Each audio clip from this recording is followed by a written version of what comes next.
अल्हम्दुलिल्लाहि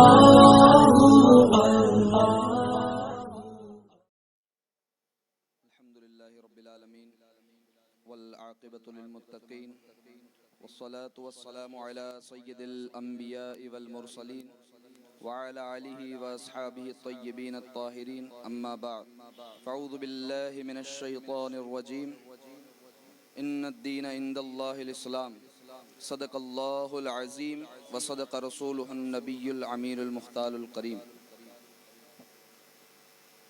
मेरे प्यारे आका सल्लल्लाहु अलैहि वसल्लम के दीवानों, अस्सलामु अलैकुम व रहमतुल्लाहि व बरकातुहू। अल्हम्दुलिल्लाह, मैंने जिस आयत की तिलावत की और उसका शर्फ हासिल किया, अल्लाह तबारक व तआला फरमाता है कि मेरे नज़दीक सबसे बेहतरीन मज़हब इस्लाम मज़हब दीन है। अब इस्लाम हमको अल्हम्दुलिल्लाह मिल गया, ठीक, लेकिन इस्लाम के पिलर्स है, सुतून, ये जैसे पिलर खड़ा है ऐसे इस्लाम के पिलर है और वो 5 है। कितने हैं? 5। पहला शहादत। किस चीज़ की शहादत? अल्लाह के एक होने की और मोहम्मद सल्लल्लाहु ताला अलैहि वसल्लम के अल्लाह के रसूल होने की, ये शहादत हो गई। फिर दूसरा पिलर है नमाज।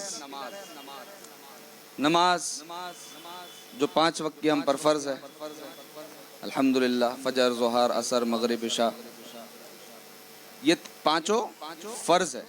इसके अलावा जितनी है वो वाजिब है, सुन्नत है, नफिल है। ये 5 फ़र्ज़ है। इसके बाद माह रमज़ान मुबारक के रोज़े, माह रमज़ान मुबारक के रोज़े।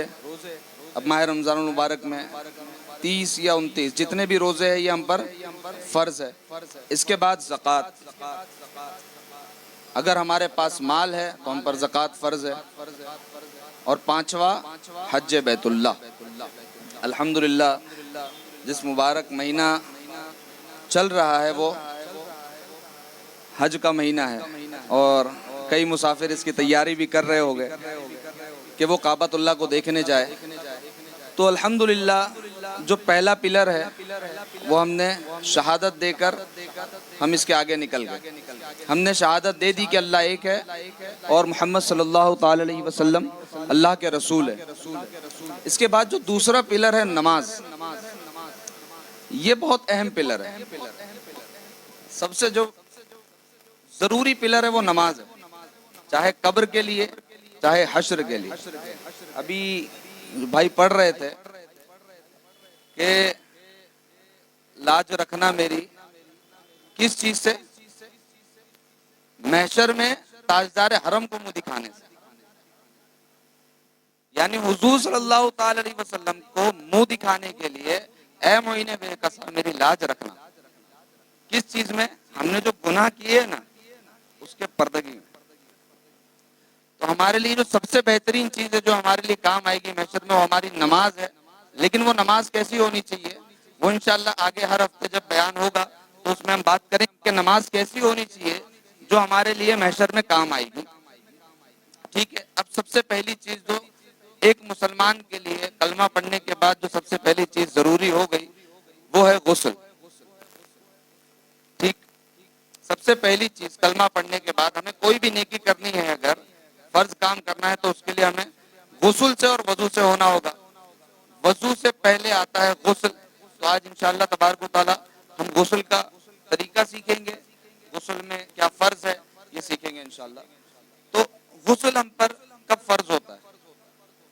सबसे पहली चीज तो हमें ये पता होना चाहिए कि गुस्ल हम पर फर्ज कब होता है। कुछ लोग कहते हैं कि भाई कुत्ता छूकर चला गया गुस्ल फर्ज हो गया, अब नहाया नहीं हो नमाज नहीं पढ़ सकता।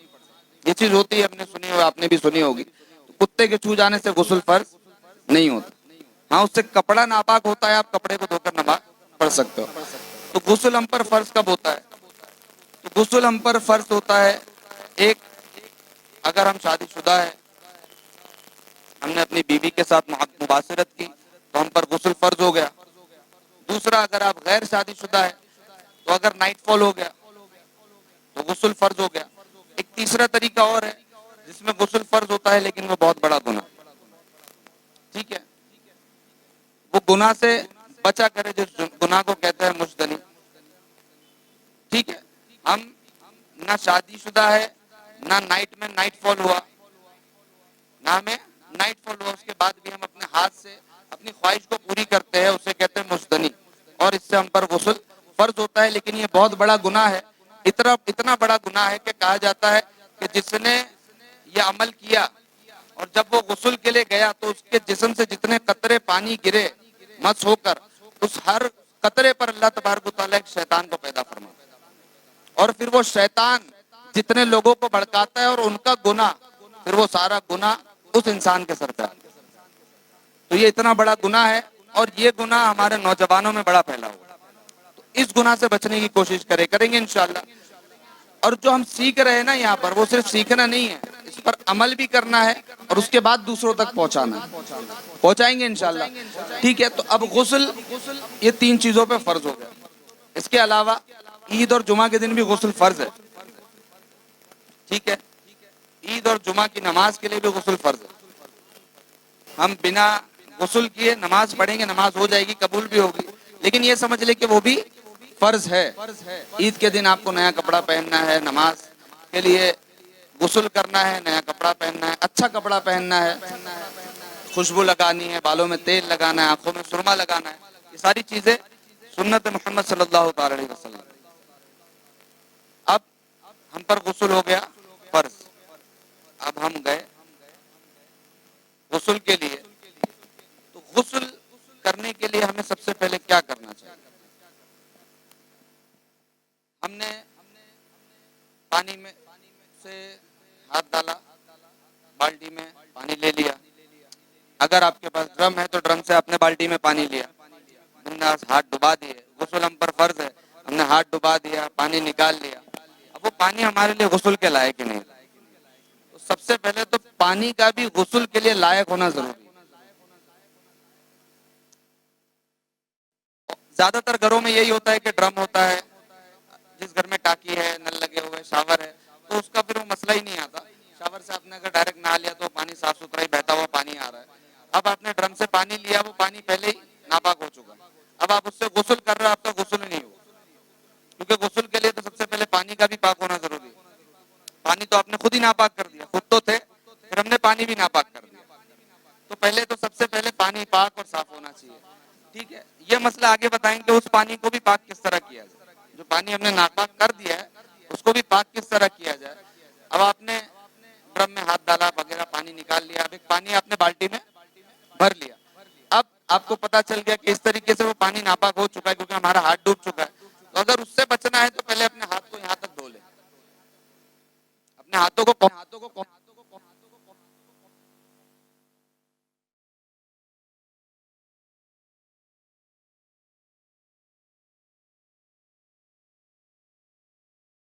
पानी नापाक नहीं होगा। लेकिन अब पानी अगर नापाक हो चुका तो आपको क्या करना है, एक साफ पानी एक जग में भरना है, जो पहला पानी है वो पूरा फुल होना चाहिए। अब एक साफ पानी जग में आपने ले लिया जो पाक है, और उस पानी को धीरे धीरे धीरे धीरे करके कंटिन्यूअसली बहा दे, कंटिन्यूअसली वो पूरा जग उस ड्रम उस बाल्टी में गिरना चाहिए, और उस बाल्टी से पानी बाहर गिरना चाहिए। ये पूरा अमल जो है होना चाहिए, जग से पानी जा रहा है, धीरे धीरे फ्लो होना चाहिए, बीच में रुक रुक के नहीं, फ्लो से बाल्टी में पानी जा रहा है, बाल्टी से पानी नीचे बह रहा है। अब ये जो पूरा सर्कल हो गया तो इसके बाद वो पानी भी अब आपके गुस्ल करने के लायक हो गया, क्योंकि बहता हुआ पानी पाक होता है। अब वो पानी बह रहा है, जग से बह रहा है बाल्टी में, बाल्टी से नीचे, अब वो बहता हुआ पानी की शक्ल इख्तियार कर चुका है, तो पानी आपके लिए गुस्ल के लिए लायक हो गया। अब आपने गुस्ल के लिए बैतुल खला में गए, सबसे पहले आपको करना है क्या, अपने हाथ धोने हैं, ठीक है। हाथ धोने के बाद कुल्ली करनी है, कुल्ली करने के बाद नाक में पानी डालना है, नाक में पानी करने के बाद बदन पे पानी डाल लेना है। गुस्ल हो गया, हो गया ना? हुआ कि नहीं? नहीं। ये तीनों चीजें गुस्ल में फर्ज है। कुल्ली करना गरारे के साथ, गरारा करते हैं ना, गार्गिल, उसके साथ कुल्ली करना, आपके हलक तक यहाँ तक पानी पहुंचना चाहिए, ठीक है। दूसरा फर्ज है नाक की नरम हड्डी तक पानी पहुंचाना, नाक की नरम हड्डी तक पानी पहुंचाना। तीसरा फर्ज है पूरे जिस्म पर पानी बहाना, ऐसा कि आपका एक बाल बराबर भी हिस्सा सूखा नहीं रहना चाहिए। ठीक है, ये हो गया 3 फर्ज। लेकिन इससे पहले एक आप अमल कर ले। सबसे पहला अमल आप ये कर ले कि बाथरूम में जाने के बाद आपका जो नापाक हिस्सा है, जैसे हमने मुबाशरत की या जो भी अमल से गुस्ल, उसी तरह से जब मनी खारिज होती है तब गुस्ल फर्ज होता है। अब वो मनी जहां पर भी लगी हो उस जगह को सबसे पहले उस जगह को साफ कर ले। ठीक है, सबसे पहले उस जगह को साफ कर ले, उसके बाद वजू कर ले, फिर गुस्ल शुरू करें। अब आपने उस जगह को साफ कर लिया, आपने गुस्ल की, हाँ सबसे इंपॉर्टेंट चीज तो मैं बताना ही भूल गया, गुस्ल की नीयत होना भी जरूरी है। गुस्ल की नीयत होना भी जरूरी है। गुस्ल की नीयत करे कि नीयत की मैंने गुस्ल की हर तरह की नापाकी और नजासत से पाक साफ होने के लिए, और उस गुस्ल से पाक होकर इबादत करने के लिए जितनी नीयतें आप कर सकते हो कर ले, क्योंकि हुजूर सल्लल्लाहु अलैहि वसल्लम का फरमान है नियतुल मोमिनीन खैरुम मिन अमली। मोमिन का अमल, उस मोमिन की नीयत उसके अमल से भी बेहतर है। क्यों? क्योंकि आपने जिस वक्त अच्छी नीयत कर ली ना, अल्लाह तबारक व तआला अमल का इंतजार नहीं करता, उसी वक्त आपको उस अमल का सवाब अता फरमा देता। अल्लाह आपके अमल का इंतजार नहीं करता। जब आपने नेक नीयत कर ली, अच्छी नीयत कर ली, मैंने नीयत कर ली कि मैं फला फकीर को खाना खिला दूंगा, आपने उसके पेट का ख्याल रखा, अल्लाह ने आपको उस नीयत का भी सवाब अता फरमा। और अल्लाह इतना रहीम, इतना करीम है कि आप अगर किसी बुराई की नीयत करते हो तो अल्लाह आपको उस वक्त तक मोहलत देता है जब तक आप वो अमल ना कर ले। अल्लाह आपकी उस बुरी नीयत को शामिल नहीं करता, उस बुरी नीयत को फरिश्ते नोट डाउन नहीं करता। अल्लाह उस वक्त तक अपने बंदे को वक्त देता है कि बंदा नियत तो कर चुका है लेकिन शायद फिर जाए, नियत कर चुका है लेकिन हो सकता है वो गुनाह ना करे। तो नियत करने के बाद आपने गुस्ल की शुरुआत की, अब आपने हाथ धो लिए, कुल्ली कर ली, नाक में पानी भी डाल लिया। ठीक है, उसके बाद जब आप गुस्ल के लिए खड़े हो तो सबसे पहले पानी अपने दाईं तरफ बहाए, सीधे कांधे से जिस्म पर बहा दे। 3 बार पानी आपने सीधे कांधे से जिस्म पर बहा दिया। सेकंड, आप अपने बाएं कांधे से बहा दे, फिर उसके बाद अपने सर पर डाले और उसके बाद पूरे जिस्म को अच्छी तरह से धो ले। अच्छा, अपने जो अंडर आर्म्स है, ये वाला हिस्सा हो गया या नीचे जांघों का हिस्सा हो गया, ये अंडर आर्म्स है जहां पर पानी डायरेक्टली नहीं पहुंच सकता, आपको उस जगह को मसल कर वहां तक पानी पहुंचाना है। अब पानी बहाओगे आपके अंडर आर्म्स तक नहीं जाएगा, नीचे भी नहीं जाएगा, यहाँ पर भी नहीं जाएगा, तो आपको अच्छी तरह से वहां पर पानी मसल कर पहुंचाना है। क्यों? या तो ये 3 फर्ज अगर छूट गए, या तो उस फर्ज में से अगर कोई एक हिस्सा भी छूट गया तो हमारा गुस्ल नहीं हुआ। आपने 2 फर्ज पर अमल कर लिया, तीसरा रह गया। तीसरा जो फर्ज है जिसमें है जिस्म पर अच्छी तरह पानी बहाना, ये छूटने के चांसेस ज्यादा है। क्यों? अगर हमने डायरेक्ट बस जल्दबाजी में अंदर घुसे, पानी आंख पे डाल दिया, निकल गए तो हमारा गुस्ल ही नहीं हुआ, क्योंकि जल्दबाजी में हमारे उस हिस्से तक पानी नहीं पहुंचेगा। तो गुस्ल कभी भी जल्दबाजी में ना करें, सुकून और इत्मीनान से करें। क्यों? क्योंकि आपका पाक होना भी जरूरी है, और पाक आप तभी होगे जब इन 3 चीजों पर अमल होगा। 2 फर्ज तो हम कर लेते हैं आराम से, कुल्ली कर ली, नाक में पानी डाल लिए, उसमें भी हम इतनी जल्दबाजी करते कि गरारा किए नहीं किए, नाक की नरम हड्डी तक पानी पहुंचा नहीं पहुंचा, उंगली डालकर अंदर सफाई की नहीं की। हमारा गुस्ल बहुत छोटे किस्म का गुस्ल होता है, उसे हम नहाना तो कह सकते लेकिन गुस्ल नहीं कह सकते। गुस्ल के लिए 3 फर्ज का पूरा होना जरूरी है, फिर भले आप 7 समंदर से नहा लें, आप पाक नहीं हो सकते। तो पाक होना हमारे लिए बहुत जरूरी है। पाक होने के लिए हमारे गुस्ल बहुत जरूरी है, गुस्ल के लिए हमारा पानी भी पाक होना बहुत जरूरी है। अब हमने पहले वजू कर लिया, फिर उसके बाद गुस्ल कर लिया, तरीका आपने सुन लिया, पहले सीधी तरफ, फिर उल्टी तरफ, फिर पूरे जिस्म पर पानी बहा दे। किस तरह बहाना है कि एक बाल बराबर भी हिस्सा सूखा ना रह जाए। हाँ, एक चीज बहुत छोटी चीज है जहां तक पानी नहीं पहुंच पाता, हमारे हाथ और पैरों के नाखून, नाखून के नीचे जो जिल्द वाला हिस्सा होता है ना, जो हम नाखून बिल्कुल लास्ट में काट लेते हैं तो कभी एक चमड़ी कट जाती है तो जलन होता है, उस चमड़ी तक पानी का पहुंचना बहुत जरूरी है। नाखून जब हम काटते तो कभी एक चमड़ी कट जाती है, थोड़ी सी हल्की सी कटती है, लेकिन जलन होता है, उस चमड़ी तक पानी पहुंचना बहुत जरूरी है, क्योंकि वो हमारे जिस्म का हिस्सा है, उस तक हम पानी नहीं पहुंचाते। अगर हमारे नाखून बड़े हैं, नाखून में मैल है, तो उस मैल को साफ करें हाथों से और उसके अंदर भी पानी पहुंचाए, तब हमारा गुस्ल पूरा होगा।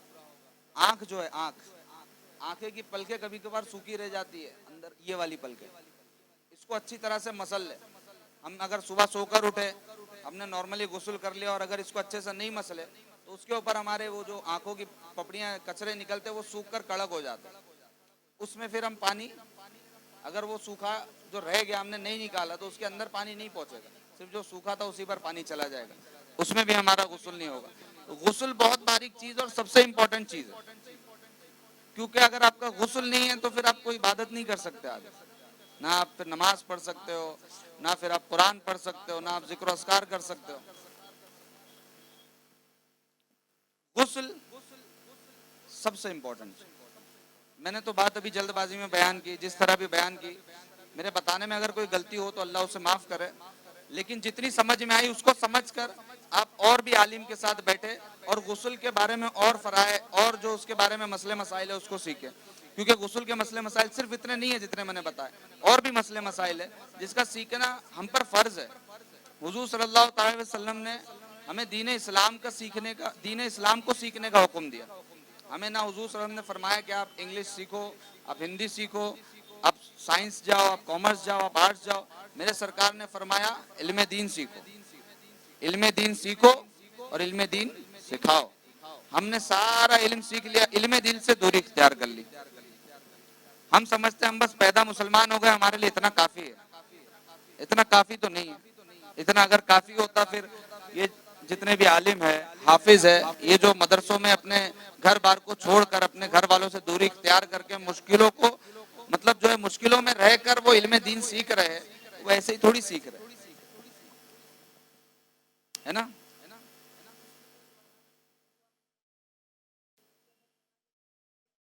हाँ बिल्कुल हो जाएगा, वजू भी हो जाएगा और उसी वजू में नमाज भी हो जाएगी। आपने जो वजू किया है गुस्ल से पहले, वो वजू भी होगा और आप गुस्ल के बाद आपको दोबारा वजू करने की जरूरत नहीं है, आप उसी वजू पे नमाज भी पढ़ सकते हो। ये बड़ा अच्छा सवाल किया, ऐसे सवाल आप करें बीच में, क्यों? क्योंकि इल्म तभी हासिल होगा, ये सहाबा इकराम का हम लोगों के लिए सदका है बहुत बड़ा। हम तक जो दीन पहुंचा है ना, ये सहाबा इकराम का सदका है बहुत बड़ा, कि सरकार सल्लल्लाहु अलैहि वसल्लम से सवाल करते थे और वो सवाल के बाद जो जवाब मिलता था, ये भी उनका बहुत बड़ा सदका है कि उन्होंने हम तक पहुंचाया। सहाबा इकराम ने हम पर इतना करम किया, इतना करम किया कि सरकार के हुलिये से लेकर, सरकार की आदतों से लेकर सरकार के दीन तक को हमको पहुंचाया, और वो भी हिफाजत के साथ। वो जितना हम कुरान पढ़ते हैं ना, ये कुरान लिखत में नहीं था, ये भी सहाबा इकराम का सदका है कि कुरान आज हम तक लिखत में पहुंचा है। कुरान जब उतरा तो पेपर की शक्ल में नहीं उतरा, कुरान मेरे नबी के सीने पे उतरा। मेरे नबी जब कुरान को तिलावत किया करते सल्लल्लाहु अलैहि वसल्लम, तो उनकी तिलावत को सुनकर सहाबा इकराम ने याद किया, उनकी तिलावत को सुनकर सहाबा इकराम ने याद किया, और जिन सहाबा इकराम ने याद किया और जब उसको लिखने का हुक्म हुआ, तब उन सहाबा इकराम ने उस कुरान को लिखा, क्योंकि कुरान को लिखने से भी मनाही की गई। तो अल्हम्दुलिल्लाह आज हम तक जो कुछ पहुंचा है ना, ये हमारे सहाबा इकराम और औलिया इकराम का सदका है। लोग उनका इनकार करते हैं जो बड़े ही बददिमाग है। लोग जो डायरेक्ट करते हैं तो फिर ये हदीस और कुरान भी छोड़ दे, क्योंकि ये भी हम तक वसीले से पहुंचा है। पहुंचा है नहीं पहुंचा है? हम तक कुरान भी वसीले से पहुंचा है, हम तक हदीस भी वसीले से पहुंची और हम तक दीन भी वसीले से पहुंचा है। हम तक डायरेक्टली कुछ नहीं पहुंचा। तो गुस्ल का तरीका आपने समझ लिया। कितने फर्ज है गुस्ल में? कितने? पहला कुल्ली करना गरारे के साथ, दूसरा नरम हड्डी तक, और तीसरा एक बाल बराबर भी हिस्सा सूखा ना रह जाए। अब ये तो आपने सीख लिया, आप अल्हम्दुलिल्लाह यहाँ पर जितने भी हाजिरीन थे आप सबने सीख लिया। अब आपकी जिम्मेदारी बनती है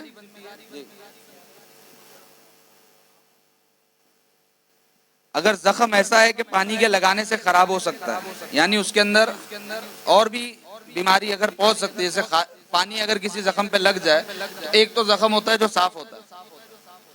मुझको अल्हम्दुलिल्लाह एक जख्म हुआ था, अल्हम्दुलिल्लाह इसलिए कि मोमिन तक जो पहुंचता है सब अल्लाह के जरिए पहुंचता है और अल्लाह ही उसको हर चीज का जो है अज़्र अता फरमाता है। तो भाई ने सवाल किया कि जख्म पर अगर पानी लगाने से डॉक्टर ने मना किया तो जख्म हो गया आपका उज़्र, जख्म क्या हो गया, उज़्र हो गया। अगर डॉक्टर ने मना किया है कि इस पर पानी नहीं लगना चाहिए, क्योंकि जख्म दो तरीके के होते हैं, एक तरीके का जख्म ये होता है जिसके लिए डॉक्टर कहता है कि उसको गर्म पानी से धो, और एक जख्म वो होता है जिसके अंदर मवाद भर जाती है, तो डॉक्टर कहता है कि इसको पानी से बचाओ, और वो रेयर कंडीशन में होता है, जिसको डायबिटीज हो या और कोई दूसरी खूनी बीमारी हो वो उसके लिए होता है कि जिसके लिए डॉक्टर एहतियात करने के लिए बोलता है। अदरवाइज बहुत से जख्म होते हैं जिसके लिए डॉक्टर कहता है उसको गर्म पानी से धोया करो। लेकिन अगर डॉक्टर ने आपको मना किया है कि वो जख्म पर पानी नहीं लगना चाहिए तो आप उस जख्म को पूरी तरह कवर कर लो, चाहे आपके पैर में लगा है आप पैर के अंदर प्लास्टिक बांध लो, पूरी तरह कवर कर लो और उसके बाद गुस्ल करो। वो हिस्सा सूखा भी रहा तब भी आपका गुस्ल हो जाएगा, क्योंकि वो आपका उज़्र है और उज़्र में इस्लाम ने आपको पूरी छूट दी। अल्हम्दुलिल्लाह मेरे रब का बड़ा एहसान है कि हमें रब ने गुस्ल दिया, उसके लिए तरीका दिया, सलीका दिया, लेकिन अगर हमें उज़्र है तो उसके लिए आसानी। अच्छा, ये तो भाई ने एक सवाल किया माशाल्लाह बहुत अच्छा कि जख्म में अगर उस गुस्ल पे पानी ना लगा तो क्या गुस्ल हो जाएगा? बेशक हो जाएगा।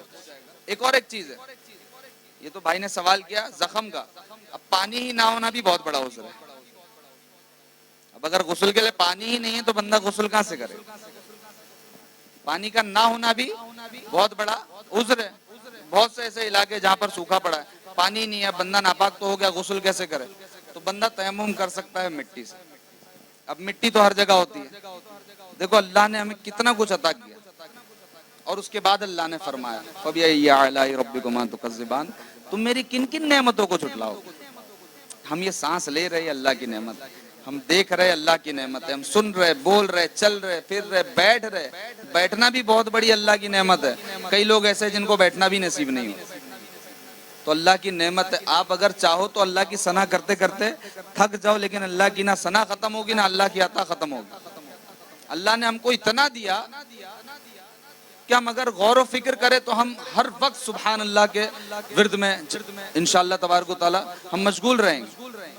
हम रास्ते पर चढ़े, दरख्त को देख लिया, दरख्त को देखने के बाद हमने सोचा वाह अल्लाह ने इसको क्या बनाया, सुभान अल्लाह। ये हमारा कार्बन डाइऑक्साइड को ऑब्जॉर्व करता है, हमारे लिए ऑक्सीजन रिलीज करता है।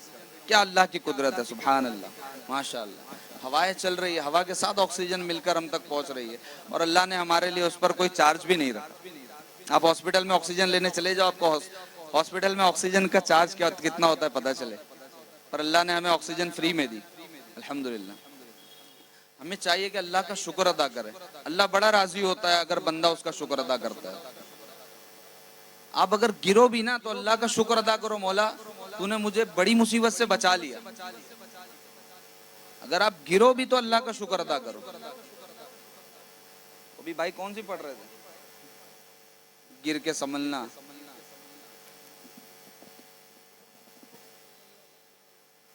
सुनिए, तेरे मन चलोगा जब में या जब चलन रहा है,